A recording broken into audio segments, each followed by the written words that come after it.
You are now entering Armbar Audio. Hello, and welcome back to Armbar Audio. And for me and Sean, I can say, it's so good to be back. Get that reference?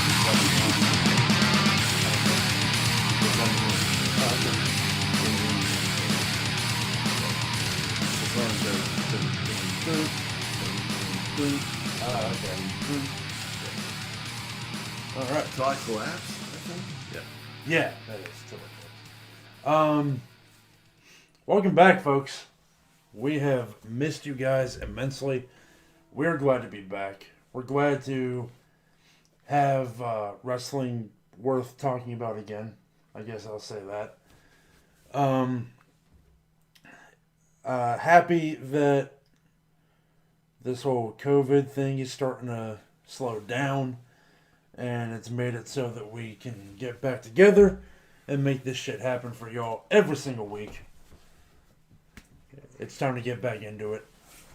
You go ahead and talk for a little bit. I'm going to close the blind because you are washed out. I am an angel right now. Yeah. I am illuminated. So, if you guys were wondering where we've been, at the beginning of the summer, the whole speaking out movement started. And the no crowds thing was also getting to us, so we kind of just felt like we weren't feeling it, but Right. we weren't gonna give up on this channel, and we were trying to figure out when the best time to come back would be. We said after summer, and our first episode would talk about big things that happened over the summer in the world of wrestling. So, as you could see to the right of your screen, tonight's card, and we will be going in order. I know some of those descriptions are a little vague, so that's why we're here. We're going to talk about it. So, dual champions galore, John. There seems to be an overwhelming number of double champions in the most popular wrestling companies in the world right now. Some of them have since been broken up. We know that Asuka got the Raw Women's title off of Sasha Banks. I believe Bayley is still... No, Bayley doesn't have two belts. No... Shayna and Nia Jax won, so Bayley doesn't have two belts anymore. But Tetsuya Naito is still a double champion in New Japan right now. We have... And speaking of Tetsuya Naito and the double championship... Yeah, we wanted to get into something that Tetsuya Naito had said about being a double champion. Some pretty interesting stuff coming from him. We know that for a while, I think, not for a very long time, but Keith Lee was a double champion for NXT. There's a double champion in Noah right now. No. That didn't happen. They played around with the idea and that didn't happen. Okay. So anyway, Tetsuya Naito won at Wrestle Kingdom and became dual champion. Yes. As we will get into the next topic in the tournament section, something happened, which we'll get into, but now he has them back. And he has stated that I always said that I want to take two belts at the same time. I never said I want to unify them, but with all these title matches being for both belts, maybe the company thinks that it should be unified. In that case, fine. Go ahead and make our new belt for me to hold. But if these are two championships, then I want to defend them both separately. Which is interesting because they haven't been doing that. Right. That's certainly easier for everyone to understand. I agree, Naito. Even if that means wrestling two title matches on one tour. You're such a warrior, dude. That would be a tough schedule, but that's the role I've put myself in. I'm up for it. I want New Japan Pro Wrestling and the chairman, Suga Bayashi to make the call. And I think that's a good thing. Very much so. Regarding Keith Lee became a dual champion as he won the NXT North American title from... Who the hell did he win it from? Who did he win it from? I can't remember now. It hasn't even been that long. I'm surprised that I don't remember. Who the fuck had the title? Shit. Alright, well, keep talking about... Anyway, Keith Lee became the up. NXT North American title. And then he beat Adam Cole for the NXT championship. And then, the next week, he wanted to have other people have opportunities like he did. So he gave up the NXT North American championship, which led to an awesome ladder match at TakeOver 30. And at TakeOver 30, he lost his NXT World title to Karrion Kross, who had to relinquish the title the next episode of NXT. Yeah, due to a separated shoulders. So the NXT World title... Keith Lee beat Roger Strong for the North American title. Right. So the NXT World title was moving around a lot this summer. Yeah. But last night, if you watched, you know what's happening with the NXT title now. As switching gears, Yeah.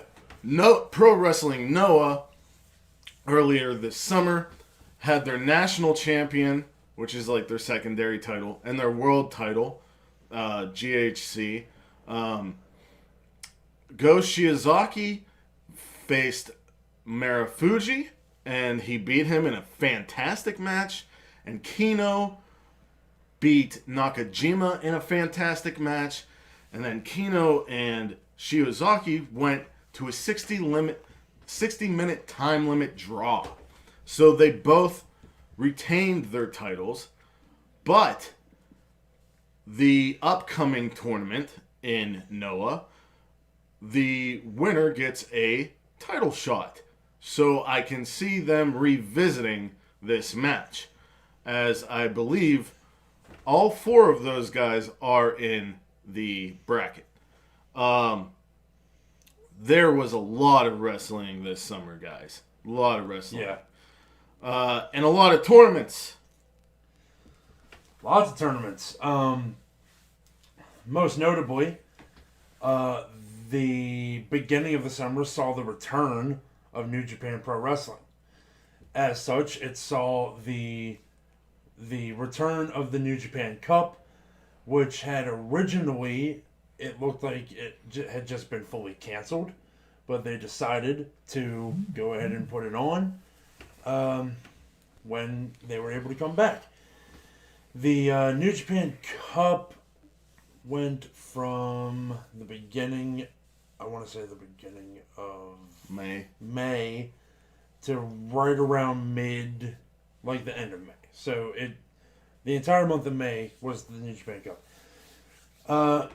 The New Japan Cup saw some interesting stuff. We had the heel turn, but a guy that was already sort of a heel Evil became evil. Evil became even more evil because Evil turned on Tetsuya Naito, took his titles, and joined the Bullet Club. I would like to add, if you have not seen the New Japan Cup, watch Minoru Suzuki versus Yuji Nagata. Hiromu Takahashi versus Toru Yano, which was fantastic. Yeah. And Hiromu Takahashi versus Kazuchika Okada. As well as Evil versus... who did he fight in the final? Okada? Yeah, I believe it was Okada in the final. Yeah. This also, Evil's turn, also saw Dick To Go as Jim Ross calls him, come into the company. Dick! So we had this. We have Bullet Club in America right now, and we have Bullet Club in Japan right now, and Evil is kind of the de facto leader in Japan. Yeah. I'm thinking, we've been talking about this a lot. Once the pandemic restrictions for travel is over, Jay White, God, basically all the Gaijins who are in Bullet Club need to say that Bullet Club was made for and from Gaijins, and this is like a civil war. Yeah, that should happen. It's time for the Gaijins to take Bullet Club back. Yes, and Jay White should be very angry with Evil, saying, I accepted you into this, you won both titles, and then you lost them the next big event. Yeah. So because Tetsuya Naito got those titles back at the Jingu Stadium event. So, which was an awesome show. show. You should watch it. Suzuki versus Shingo. Yeah, Shingo and Suzuki was Taiji and fucking Hiromu was great. Taiji and Hiromu was great every time. Yeah. And there's a really cool arc going on with Hiroshi Tanahashi right now. Yes. So, yeah. But that wasn't the only New Japan tournament. No, over here in the United States, we saw the beginning of New Japan's new weekly show, New Japan Strong, which airs Friday nights, 10 o'clock Eastern Time on New Japan World. It's sort of the spiritual start to NJPW USA. Yeah. Which is something that they wanted to get going for a while. New Japan of America, as it were. But we saw the New Japan Cup USA, an 8-man single elimination tournament to determine a number one contender for Jon Moxley's IWGP United States title at Wrestle Kingdom. And this was presented just like the G1, where the winner got a briefcase and could lose the briefcase on their way to Wrestle Kingdom. The standout match in this tournament was Jeff Cobb against Kenta, which was a semifinal match. Kenta won with a low blow. Kenta then went on to face David Finlay in a really good match. Kenta won, said he's coming for Jon Moxley, this and that, and Jeff Cobb started beating on him, and now they're wrestling for the briefcase. So, also in the summer, there was rumors about Jeff Cobb possibly going to WWE. Doesn't look like that right now. If you haven't watched New Japan Strong, I strongly suggest it, because it's really cool to see a lot of the LA Dojo guys, a lot of indie talent you may not know. I mean, they have Blake Christian and Alex Zane of ROH and GCW fame on there a lot. Carl Fredericks is killing it. Clark Connors is killing it. TJP's on there. ACH is back. PJ Black is on there. Yep, representing ROH. Brody King. They really want to do something. I'm getting the feeling they really want to do something major with Brody King. Yeah. And if by the time the G1 comes and the travel restrictions are easier, Brody King will be in that easily. G1. I could easily see it happening. And with what happened at Jingu, Hiromu and Shingo are going to be in there too, I believe. Absolutely. Also on New Japan Strong, the Bullet Club is doing very well. Jay White's back. Tama Tonga had a good showing in the New Japan Cup tournament. His brother, not so much. Tama Tonga shaved, and I feel awkward about it. He looks more like an Uso than ever before. But not as attractive. No homo. Oh. Anyway, That's unnecessarily mean to say. I'm just saying. Those are better looking. He's a bad guy. Yeah, good. Fuck him. Fuck. Fuck him! He's the bad boy. Anyway. Or is he the good guy now? Is he the good bad guy now? I don't know. He has too many nicknames. Too many. And I definitely, speaking of that Bullet Club Civil War, Machine Gun Carl Anderson and Big LG Luke Gallows are in Impact Wrestling right now. Yeah. But it is rumored to be in their contract that they are able to wrestle in New Japan. So they need to get their asses over to Japan as soon as everybody can get there and get in Jay White's ear to get this back to the real Bullet Club. Moving on from that, we had the King of Gate tournament in Dragon Gate, which Aita of RED won and went up against Naruki Doi. If you don't know who either of these wrestlers are, I suggest you YouTube them. They're awesome. The match was fantastic, and Aita became the new Open the Dream Gate champion. I believe that's their main title's name. We also had the King of DDT tournament earlier in the summer in a fantastic match. Masato Tanaka took on Tetsuya Endo. Great stuff. I've been into Endo for a long time. Yeah. Same with Tanaka. And they finally gave the belt to Endo. Endo ended up winning the tournament, and in an unlikely situation, called out one DDT alumni, Kenny Omega. Kenny Omega responded, and it seems like once the travel restrictions are up, Kenny Omega is going to teach Tetsuya Endo a lesson. That really is like the light at the end of the tunnel. Once the travel restrictions are lifted, there is so much cool, awesome shit that's gonna happen. Right. And I cannot wait. Now, the tournaments were not only just for the men. No.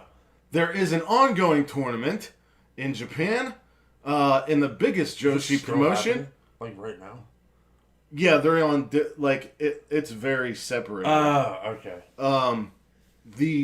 The 5-star Grand Prix started in Stardom, and on the first night, the leader of Donna Del Mondo, Julia, who they are pushing to the moon, and Siri and Himeka, who are in her stable. But Julia won against the reigning champion, Mayu Iwatani, in a fantastic match. And the first 2 nights, I will say we are becoming casual viewers of Stardom. Yeah. It's been hard for us to get into. We've always wanted to. But right now, I'm very impressed with Tam Nakano, Konami, Jungle Kiona, every member of Donna Del Mondo. Mayu Iwatani's fantastic. Of course, I've seen her before. Yeah. I'm 100% behind Tokyo Cyber Squad. 100%. I love Tokyo Cyber Squad. I love Death Yama-san. I love Kiona. I love Kiona. I love the look of everybody in Tokyo Cyber Squad. I like all the colors. I like the logos. But Death Yama-san is my favorite person. And the fact that you love Tokyo Cyber Squad makes me feel so bad because we didn't get to see its original. I know. Yeah. But whatever, we're not going to talk about that. The other women's tournament that happened was in AEW. They did a women's tag tournament called the Deadly Draw, where random women picked a chip that was a color, and whoever matched up, matched up. Diamante and Ivelisse, who fought in a good match a couple weeks earlier to that, ended up becoming partners. Luckily for Brandy Rhodes and Allie, they became partners. Nyla Rose was with Cameron. I don't know her name now, but her name was Cameron. She was a Funkadactyl. They lost in the first round. Thank God. Because I don't need to see Cameron. I forget what they were calling her. Yeah, it doesn't matter. People know what we're talking about. Tainara Conti, who's going by Tay Conti, was with Anna Jay, which was awesome. The announcer, Dasha Gonzalez. Dasha Gonzalez. She actually was trained in NXT, but they wanted her as a voice instead. She got to show off her in-ring acumen with Rachel Ellering, I think, which is cool. I hope they sign Rachel. I think she's an untapped resource for women's wrestling entertainment. WWE. Anyway, it came down to Diamante and Ivelisse against the Nightmare Sisters, or is that what they were called? Nightmare Sisters. And Diamante and Ivelisse won. And ever since they won, we haven't seen them. Nope. Kind of upsetting. Very upsetting. And I think we could use this to leap into a little bit of discussion on the AEW women's division. Go ahead, man. This is our show. We can talk about whatever. AEW has a lot of very talented women on their roster. I just wish that I got to see them wrestle. Also, a lot were hit with injuries and other things of that, and travel restrictions like and that is happening. That is happening. But you got Shada there, you got Penelope Ford there, you got all these people that were on YouTube there, you got Dasha Gonzalez, who was not bad at all in the ring. It's just frustrating because AEW is doing so many things so well. The missteps with the women's division are really frustrating. Well, here's something that I was thinking. First, Anna Jay and Tay Conti are going to be major stars. Yes. And the stuff that's happening with Anna Jay and Brandy Rhodes, I'm interested in. Also, before anything was announced for Hikaru Shida at All Out, I said to the nerdy Mark, Siddharth Saram, and John, they're talking about Britt Baker and Big Swole, and they're pushing this feud, but it's not the person who has the title. They're doing the women's tag tournament, but it doesn't involve the woman who has the title. Yeah. What are they going to do? And I said they need to bring in an outside big name, have her wrestle on the show for 1 week, and wrestle it all out. And what happened? Well, they're bringing in NWA's Women's Champion Thunder Rosa, but as of now, it is Wednesday. We are live right now. We do not know if we are going to see Thunder Rosa. She is. She is? Yes. I didn't say anything about that. I read it somewhere. Huh. Well, I stand corrected. Or he's not corrected and I'm wrong. Hopefully we get to see Thunder Rosa Hopefully, tonight. Yes. Yeah, we should definitely see Thunder Rosa tonight because I loved NWA. I loved NWA Power, but... Well, supposedly it's not dead, but like... No, it's not dead. It's not, but I'm saying a lot of people weren't watching it. A lot of people weren't. It was not getting the views that I think it should have been getting. So there are people that probably don't know Thunder Rosa at all. Yeah. So if you didn't watch NWA, but you did watch Lucha Underground, she was also known as Cobra Moon. Yeah, but they need to show us what she can do so that people can get into this match at All Out. I'm already into it. Oh, yeah. But, there's casual fans, Next topic. It's an orange summer. We're going to talk about MJF likes to call himself the fastest rising star in pro wrestling. No. The fastest rising star in professional wrestling is inexplicably freshly squeezed Orange Cassidy. Absolutely. Orange Cassidy has skyrocketed to the moon since appearing at the first All Out, which is the next All Out is this Saturday. How's that? How's that for working out? He wasn't at All Out at all. He was at Double or Nothing. I'm a fucking idiot. So, remember, guys, we haven't done this for 3 months. yeah.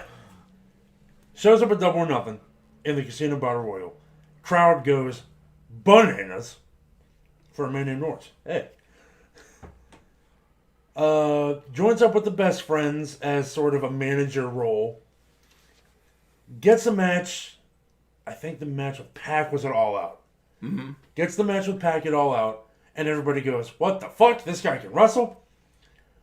Then goes back into managerial stuff with the Best Friends. But now, sometimes we're getting the 3-man and 6-man tags. Then, seemingly out of nowhere, Le Champion, Chris Jericho, takes issue with the very existence of Orange Cassidy. He doesn't like his attitude. He thinks he's arrogant, and he doesn't like his laissez-faire way of approaching wrestling. Yeah. There was great promos. But my A lot God. of interesting stuff happening with orange juice. Jericho got doused in orange juice and wore a white coat that had orange juice on it for weeks. And they just kept saying it kept smelling worse. And Santana just kept cutting up on him. It was fucking hilarious. Then they had a debate. Which was conducted by none other than Eric Bischoff. Which back. I was not surprised that he was there, because on Eric Bischoff's podcast, he had a podcast with Tony Khan, and it seemed like the two men loved each other. Yeah, and why wouldn't they? They're both minds in the business. Well, Tony kept saying that he's in the position that Eric was in. Yeah, you know? well, he is. Right. And but that was a good listen. If you listen to wrestling podcasts, which you do if you're listening to this, so check that out. Basically, the point that we're trying to drive home is that... Wait, I wanted to talk about the debate a little bit. Go ahead. So Jericho, not thinking Orange is going to say anything, he's just berating him, he's saying all this stuff, and all of it's about the match coming up and this and that. Jericho won one, Orange won one, and then Eric Bischoff asks a very social issue question about the environment. Global warming, yeah. To Orange Cassidy, and he just he knew everything about the subject and talked about it, and it was what? He gave a better answer than any politician I've ever seen. Right. For a global warming question. Jericho's face was hilarious during the whole thing. But this led to the rematch, which happened the next week on Dynamite, where Orange Cassidy won. Yes. Beat Chris Jericho. Jericho ended up coming out. On television. Jericho ended up coming out, congratulating Orange, but saying that they need a rubber match, and they are going to have a mimosa mayhem. Yeah. Where the bubbly and the orange juice will be in a big vat or something, and whoever gets thrown in... A huge vat of mimosa. Whoever gets thrown in loses. Only someone like Chris Jericho could come up with and pull this kind of thing off. Now let's talk about the thing that we all knew was going to be said. We were just waiting for it, and it finally got said on Twitter, because that's where good opinions go to die. I don't know. Facebook is fucking cesspool. Facebook is way worse. Facebook is worse because there's more old people on Facebook. Now. No, I just think there's more people. Yeah. And the character limit is not... Yeah. Anyway. So, if WWE did a match like this, you'd all say it was stupid. Let me tell you why that is. That is because if WWE put on a match like this, it would be stupid. Because? Because it would be so overproduced. Like everything in WWE is. But we're going to get to that down further on tonight's card. It wouldn't just be the match. You'd have the 24/7 champion run through the fucking thing and get chased by 30 people. You'd have Michael Cole screaming, "Isn't this crazy, guys? It's so wacky! Guys, isn't this cool?" Because Michael Cole is really good at his job, but isn't allowed to do his fucking job. But we're going to get to that in WWE Good and Bad. I would also say that it wouldn't work because the mimosa thing works here because one is Orange Cassidy, who's associated with oranges, and the other one made a viral thing about bubbly. If it happened in WWE, it wouldn't make sense. It wouldn't make sense at all. And let's talk about the fact that Chris Jericho has been in this business long enough and has had a career good enough. He's earned the right to do insane shit matches. Yep. He's earned, and AEW has done nothing but build up good faith in its fan base since its inception.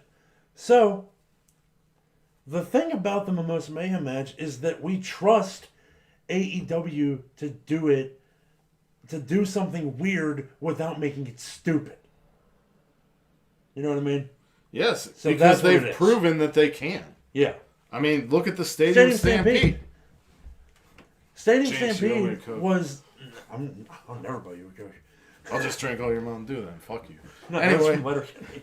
I'll never buy you a Coke. Yeah, the Stadium Stampede was the most talked about thing on wrestling Twitter for like a week after it happened. I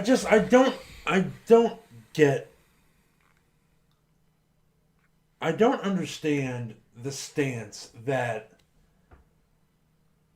anything AEW does that's a little weird or a little different, the immediate response is, oh, if WWE did this, it'd be stupid. One, there's a few reasons. One, AEW fans, all of them, including us, are diehard. Yes. We saw how a group of people wanted to change the way wrestling was viewed. Yeah. Got a deal on a major TV company and are doing exactly what they want and exactly what we want them and to we do. see how much they want it. Yes. Second off, people love to fucking argue about everything under the sun. Yeah. And when it comes to wrestling fans, it's almost as bad as politics. Yeah. I say almost. We watch all wrestling. We like all kinds of wrestling. We have problems with all kinds of wrestling. There's things to like and not like in every company. Y'all can chill, man. Just chill and enjoy it. And if you don't enjoy it, don't watch it. Why are you putting yourself through something you don't like? Also, we all heard this when we grew up. If you have nothing nice to say, don't say it at all. Yeah. There's something like constructive criticism, and then there's just total bashing. Yeah. And some of it isn't even warranted. A lot of it's just ridiculous. But I'm spending too much time addressing this issue. You all already understand it. Yeah. Let's go. The thing is, nobody watches you closer than people that hate you. Which is so weird. But it is weird, but it's so true. let's move on from the Summer of Orange. By the way, who do you want to win the Mimosa Mayhem? I want to see Orange Cassidy get it. I want to see Orange Cassidy win. Yeah. But I want to see Jericho stand on top. Yeah. Because I feel like the Inner Circle needs some wins. They're in a downward spiral. Sammy got a good win this past week. Santana and Ortiz are poised to go against the Best Friends. Who knows who will win there, but it looks like we're getting the LAX, like more hardcore version of Santana and Ortiz, so I would say them. There's another person in that group. And me and a friend of ours, he was on our show, his name's Drake, we're talking about him. Jake Hager. What's missing from Jake Hager from us caring about him? And we both realized a fucking win. A fucking win. He has not won. A fucking match. When's the last time he had a match? He wrestled for the TNT title, he lost. He wrestled for the main title, he lost. He didn't lose to Marcus Stone on Dark, did he? Oh, I don't know. I don't follow Dark as much as you do. So I was just gonna say, because if that, but like, if he's in one of your biggest factions and he plays a major role, and you want him to be taken seriously as this beatdown guy, start having him beat the fuck out of dudes. Yeah, they finally did that with Brody Lee. They finally started doing that with Lance Archer. Oh, we're going to talk about Brody Lee in just a which is couple minutes. cool. Cage still needs some work. And Hager. Like, come on, man. Like, fuck. Anyway. Hager should be having matches with Wardlow and Lance Archer. And the other big guys that they have. Luchasaurus. Hell, he could even have matches with MJF. He could have matches with anybody. Right. Jake Hager is a guy that can work with anyone on your roster. Right, because he's a professional. Mm-hmm. And he's an amateur god or whatever. But anyway. But not a demo god. Not a demo god. Next is the TNT title. Cody said he was going to defend it every week. Impact took this idea, and when Eddie Edwards won the title at Slammiversary, he also started defending his title every week. Just thought I'd throw that in there. Yeah, but was he working a schedule that no other wrestler ever has? Like Cody Rhodes did? Do you want me to go off? Apparently. Do you want me to go off? I don't want you to go off. I want to point out that Cody, for some reason, thinks no one's ever done that before. Not like John Cena in the U.S. Title Open Challenge. Not like in the territory days where you were wrestling every day a week and twice on Sundays. Okay, every day of the week and twice on Sundays. Anyway. Your dad was Dusty Rhodes. You should know that. But right. I digress. So anyway, with the TNT title, it was open to anyone. And the first anybody cool name that we got to see. That, I will say, was different than other places that do that. Yeah.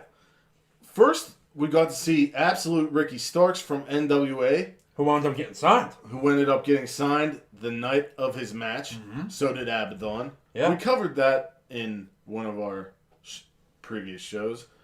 Fantastic match. Ricky Starks is now with Taz and Brian Cage. And every time he's on the microphone, he's cutting an A+ promo. This guy is one of the future major stars of AEW. Yeah, dude. Ricky Starks, Darby, MJF, Jungle Boy, all future Sammy mega stars for AEW. Yeah. Then we got the independent champion. If you have IWTV, he wrestles on all of the associated promotions like Black Label Pro, Limitless, Freelance, Beyond, etc., etc. His name is Warhorse! And I thought that was such a cool fucking move of AEW, because not only are they trying to make their branch of wrestling they are also putting a spotlight on independent wrestling. Warhorse lost, but it opened eyes to independent wrestling and their champion Warhorse. If you're not following him on Twitter, you need to. And also, he was Sports Illustrated did an article with him. I mean, there was a lot of press about this, which was awesome. The third match, we got to see Scorpio Sky cut a great promo on Dark, and everyone was behind him to get that TNT title off of Cody. Yeah. But he was just a hair short. And right after the match, the Dark Order attacked, and Mr. Brody Lee held the old TNT title and said, I'm going to keep this until I can get yours. And my God, Brody Lee decimated Cody. Yeah. And it was fucking awesome. It was awesome. And we love Cody. Then the Dark Order beat all of the Nightmare family. Arn Anderson included. Brandy Rhodes tried to stop this by covering up her husband. Yeah, choked and then up by Anna him. Jay choked the shit out of her. Brody hit him with the old title and broke it over his skull. Not to mention that this was after they had tipped over the stretcher that Cody was on, and he was still attached to the backboard, unable to do anything about this. So he hit him with the old title. It was in a bag, I guess. I don't know if he broke it over his head, but it was broken in the bag. And this was after they had dragged out Dustin from the back unconscious, dragged out QT Marshall from the back unconscious. It's exactly what the Dark Order needed. Yeah. When the Dark Order debuted, people kind of thought, okay, these guys are kind of interesting, but like... And the great thing about the Dark Order is on TV, they are now being taken seriously and they're a threat to everyone. They're now being taken seriously. And on BTE, they're basically a parody of WWE. They're run by a sociopath. I don't know that I agree with the WWE parody so much anymore, but when it started, for sure. Well, like the middle management with Evil Uno and stuff, and like the papers and shit. Yeah. But like, if you're not watching BTE, you need to. Definitely. Because they're starting to cross. They're starting to cross. Finally starting to cross. My Thank God. We've been talking about this since AEW started. They do all this shit on BTE that seems to be part of the Dynamite canon that is never addressed on Dynamite. And now it is. But now it's being. And even with the Dark Order, they're kind of starting to project Brody's BTE character on Dynamite, which I like a lot. Because every time he's in the ring with Shivani, he's like, get out of my ring. Yeah. And we're starting to see him single out Silver on Dynamite. We're starting to see yeah. Pick that little shit up or something. Whatever he said. Like the other day on BTE, I think like Alex Reynolds pissed him off, and he told Evil Uno to take care of it. And Evil Uno said, "You want me to hit Reynolds?" And Brody said, "Absolutely fucking not! Hit that little idiot Silver in the head." Like, and he hit him in the chest. He was like, "Right on." I'm not selling for you. All right. So everything the Dark Order does on BTE is gold. Next. Randall's Rise. Randall's Rise. We're going to talk about Randall, Keith, Orton, Randy Orton. John has always been a fan of Randy Orton. Yes. I have always respected him, but not liked him. You've been in and out. But, my God, the greatest wrestling match ever may not be the greatest wrestling match ever. But it was one of them. But it was fucking good, and it was one of the best matches this year so far. Yeah. Edge handpicked Randy as his comeback opponent. And we see why now. And it was great. Then, the pandemic's happening. Ratings are weird because there's no crowds. Drew McIntyre needs kind of a boost. What are we going to do with him? We're going to have him in a great feud with Randy Orton. A great feud. Then we're going to have a great match with Randy Orton. And then afterwards, he's going to not only take 2 punts, but 3, showing how strong he is. But by doing that, we are going to bring up this amazing athlete in Keith Lee, who is Drew's friend, and have him in a program with Mr. Orton, and Orton puts Keith Lee over. He doesn't bury him. Sold for him.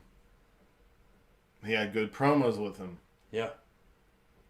Randy Orton is for the future.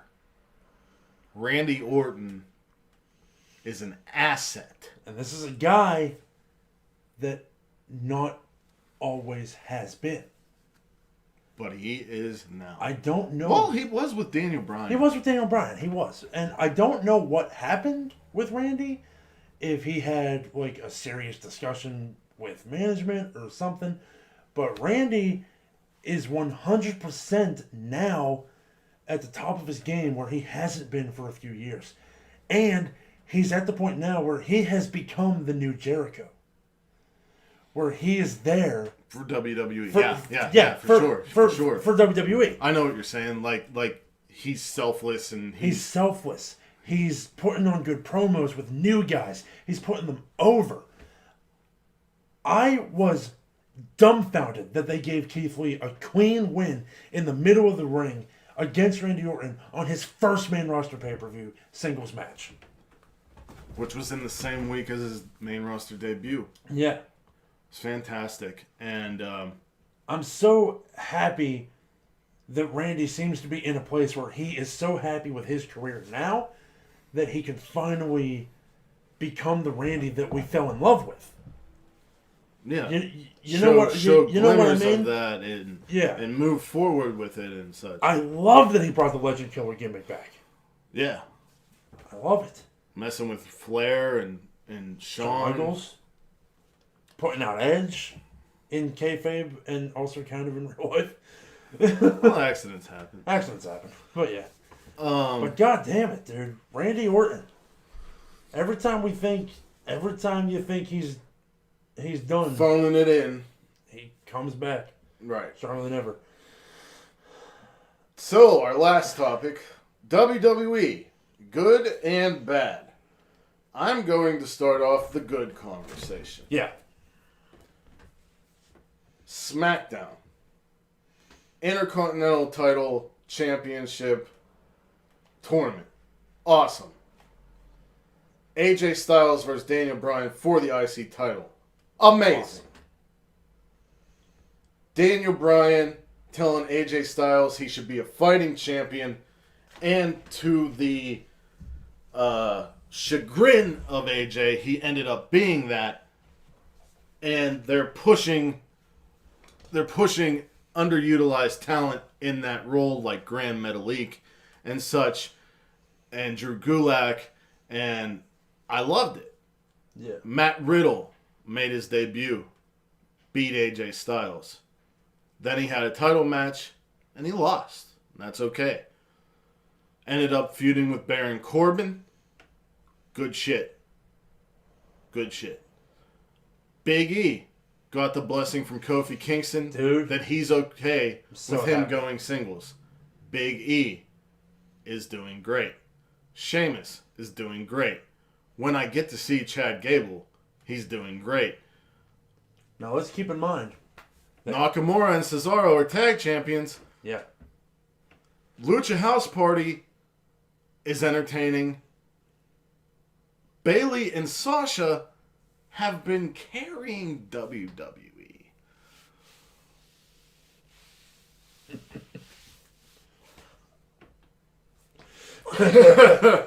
Did the Pete? With his shirt on. Now let's acknowledge the fact that all the good you just talked about was all stuff on SmackDown. I could talk about some good stuff on Raw. We could. But let's change to some bad stuff.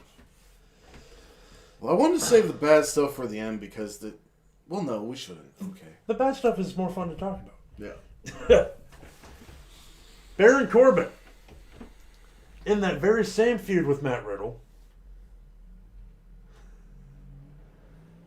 brings up on Twitter before the match some real life problems that Matt Riddle has had this year that have to do with the speaking out movement that we talked about today. I know where you're going. Yeah. Let's just address it all. You go ahead. I don't remember exactly what was said. Oh, he said, I'm going to make sure I'm going to prove that he's a failure in the WWE ring, just like he's a failure at home. Now, hey Vince, here's a real life thing that's very serious. We're going to put it on TV and try to get heat. Same way it's exactly that we're going to do what with they Jeff did Hardy. to Jeff fucking Hardy. But, hold on. Sami Zayn returns. Where have you been for 4 months, Sammy? Wait. So we're going to talk about the speaking out movement. We're going to reference the speaking out movement. We're going to talk about alcoholism and addiction. But we're going to ignore coronavirus. We're not going to act like we know that Sammy was in Canada. We're not going to act like... I mean, come on. Why are you picking and choosing, and how are you? Because the coronavirus has affected everyone, and everyone knows it. It's something that is bad, but it's a natural thing. But alcoholism, addiction, and allegations of sexual assault are not a natural thing. And they're not something to use in a wrestling storyline. It didn't work with Punk and Hardy. It didn't work with Punk and Jericho. I mean, it worked more with Punk and Jericho because it was Punk and fucking Jericho. But it worked with Punk and Hardy too because Punk is Punk. Because Punk is Punk. But so let's bring that up. This isn't the first time they've done this to Jeff Hardy. Right. So why would we have been intrigued? Why would we have been shocked? And I cannot believe that they're doing this to Matt Riddle with the reaction they got to doing it to Jeff Hardy. The thing is, I hope it was a one-off. I really hope it was a one-off. And it was just to get Matt Riddle mad enough so that he could beat him at Payback. But yeah, that's one of the issues with WWE right now. Vince, this is not the heat that you want your guys to get. It's not. So let's talk about Raw. Drew McIntyre, awesome champion. Awesome champion. Street Profits, Viking Raiders, entertaining. Good stuff. Angel Garza, Zelina Vega's fucking awesome. Angel Garza and Andrade with her is good. Bobby Lashley being taken seriously. What? This Bachelorette girl or something getting all this screen time with Ivar and Angel Garza? Get in the fucking bin. You're worthless. Why? Why? Hold on. Why is Angel Garza pursuing this woman when we saw on your other TV show him propose to his now wife? Do you think I'm that fucking dumb? Yeah, they do. Vince does. Clearly. He thinks nobody knows that coronavirus happened and nobody knows where Sami Zayn was. Now, another thing. I like the pairing of MVP and Bobby Lashley. I like that MVP... Benjamin. I like Shelton Benjamin. I'm getting there. Yeah. I like how MVP got Lana out of his life. I like how Bobby Lashley's wearing the tights now and he's wrestling like he should have been the whole fucking time. He's wrestling like he was on Impact. Yeah. Then they got Shelton Benjamin. They're called the Hurt Business. This is cool stuff. They're also trying to recruit other African Americans like Apollo Crews, Ricochet, and Cedric Alexander, which is creating a heel and face feud. Cool. What's not cool something called Raw Underground. It's so Now, fucking lame. It's you so guys know lame. that we don't watch Raw all the time. Me personally, I read about it. I read about Raw Underground a lot. I realized what they're trying to do. Last week, I finally watched a full episode of Raw. And here's my here's my thoughts. What we did. Number one, if you want a shoot-style pro wrestling match, you need to look at UWF and most recently, Josh Barnett's Bloodsport. Second off, why is there a ring? They should be encircled by gamblers and bloodthirsty heathens cheering them on to kill each other. There shouldn't be scheduled matches. Things should just happen naturally. How the three, fuck? if you're going for a Fight Club feel and shit like that, make it a little cinematic. Give it a grittier tone. Make it a little bit dirty. Slap a filter on there. It takes 4 fucking seconds. It looks like you're just in a part of the arena. You have a plain-ass mat. There's a bunch of dudes. No girls. Apparently girls don't care about fights, which is bullshit because there's a lot of girl MMA fans. Well, girls being there at all was a problem with the first episode, according to Twitter. Oh, yeah, because they had dancers and shit. God forbid. Which is stupid. That's never happened before. But my God, Raw Underground needs to go, or they need to make the changes that I just said. You know who needs to go and stay going forever? Shane fucking McMahon. Everybody wanted Shane McMahon back. I wanted Shane McMahon back. But then Shane McMahon came back, and I immediately, well, not immediately. There was a point when he was general manager of SmackDown where he was arguably the best heel in WWE. Yeah. But now I find myself wondering, why the fuck did I ever want him to come back here? And that's how bad Raw Underground is. It's so lame. It's so lame. How are there sanctioned fights for a thing called Raw Underground? Also, Aleister Black gets hurt. And also... Right? Hold on. My last point about Raw Underground. What is it for? What is the prize? It seems like it's to establish the Hurt Business. There should be a prize involved. Yeah. But here... Well, it's Pride. It's Pride. It's Pride. Wow, cool. But here's another thing. You have Pride and I have the world title. Who's better off? Aleister Black gets hurt in the eye by Murphy. Gets taken off TV. Yeah. Kevin Owens interviews him. Says that he was upset with Seth, but he's changed his ways because of it. Meaning, Kevin Owens has seen the light, and that's how he's changed. Aleister Black, on the other hand, has gotten more angrier and more vicious. And he attacks Kevin Owens. Okay, cool. Oh, yeah. I like both these guys. I want to see this. But, with Aleister Black's fighting background, and Bobby Lashley obviously being the king of Raw Underground, why not, when you're doing this whole thing where Bobby Lashley's beating 10 guys in a row, Aleister Black comes out and beats the shit out of him. Beats the shit out of the Hurt Business. It would have been awesome. It would have been awesome. But you didn't. And you instantly put focus back on Aleister Black after coming back from injury. And now, Kevin Owens fans and Aleister Black fans, who probably are a lot of crossover, because they're both indie names, they both were really good before WWE. Yeah. They were both great in NXT. Now you're going to make us choose between these two guys. And it just doesn't feel natural. I am intrigued with Alexa Bliss's character and where she's going. The whole thing with The Fiend, Braun, and Roman is fantastic. Roman with Paul Heyman, I've been saying for years should happen. Yes. It finally is.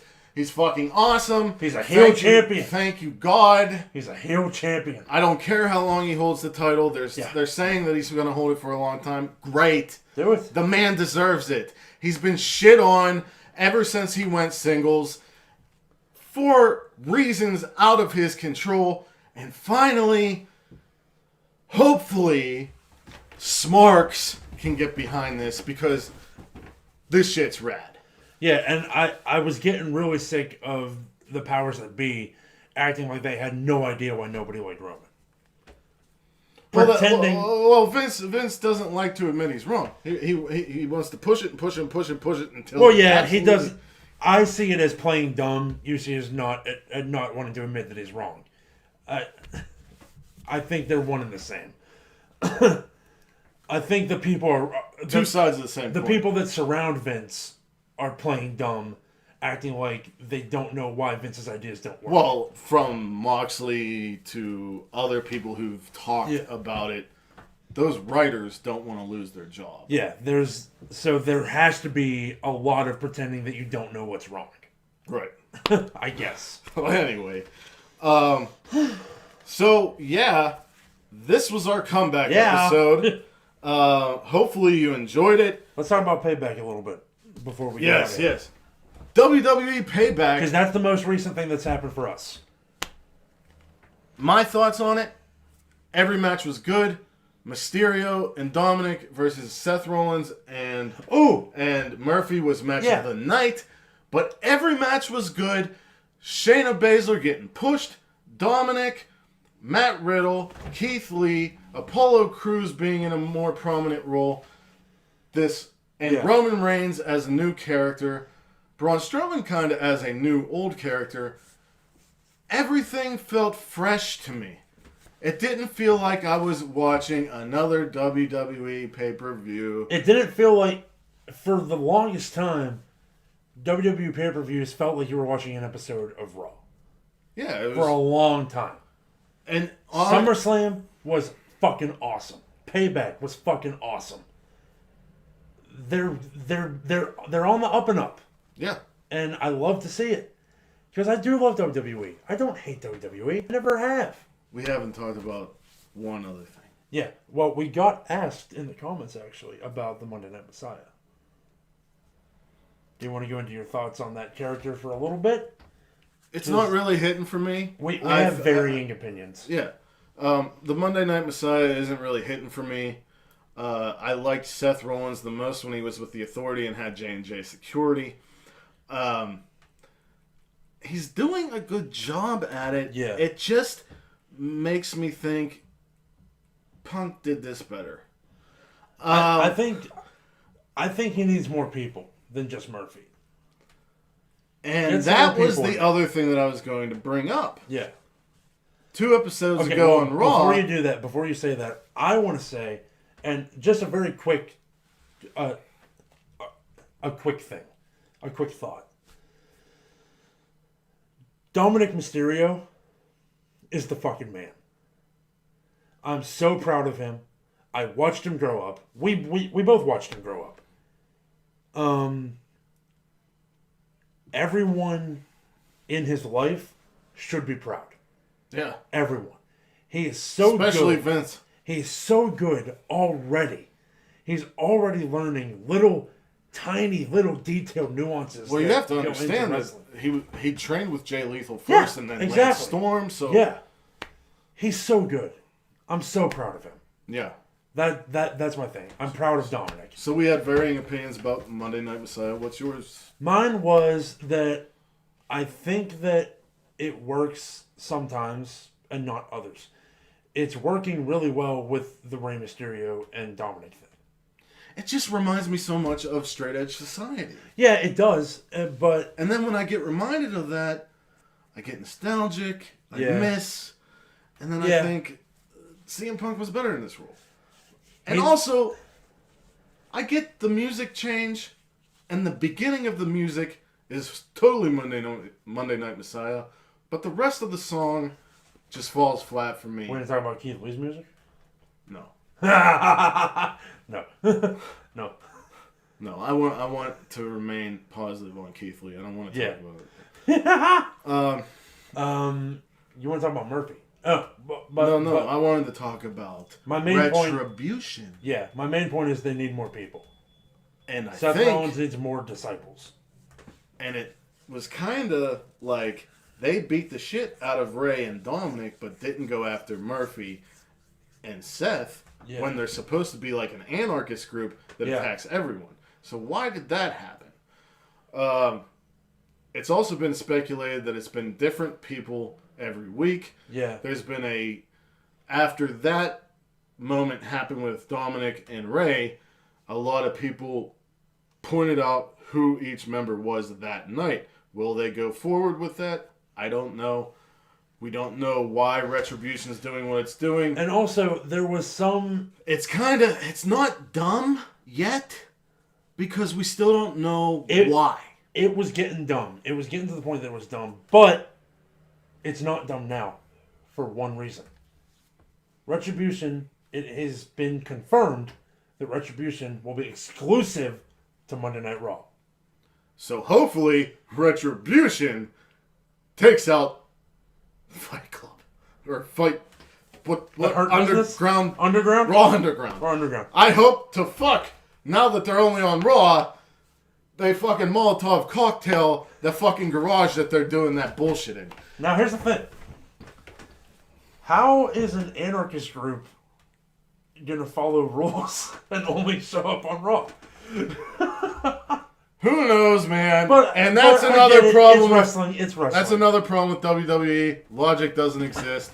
But there was a lot of speculation that maybe Roman Reigns was involved because on any show that Roman Reigns was on, Retribution didn't show up. But now we know why. It's because they made them Raw exclusive. They're not going to be involved with SmackDown at all. All right. So that explains the Roman Reigns thing. So, John, do a little outro, and then I'll do our main outro. Oh, let's do a fucking outro. Thank you. If you watch this, thank you for waiting. Thank you for bearing with us during COVID-19. If you're not a subscriber already, click that subscribe. Hit the like button. Hit the subscribe button. If you're listening to this on your favorite podcast platforms, leave a good review. Rate us if you can. You can't rate on Google Podcasts, which is fucking stupid. Because that's what I use, and I can't rate any of the podcasts that I like. We're on Twitter, obviously. We're on Facebook. Everybody's on Twitter. We're on Instagram. Yeah. We're not on TikTok yet, but we're probably going to be. Yeah, eventually. We'll come at you next week with some more hot topics. I hope you like this setup. We like it. Wherever you are in the world, whether it's morning, noon, or night, you have a great one. And peace and love to all of you.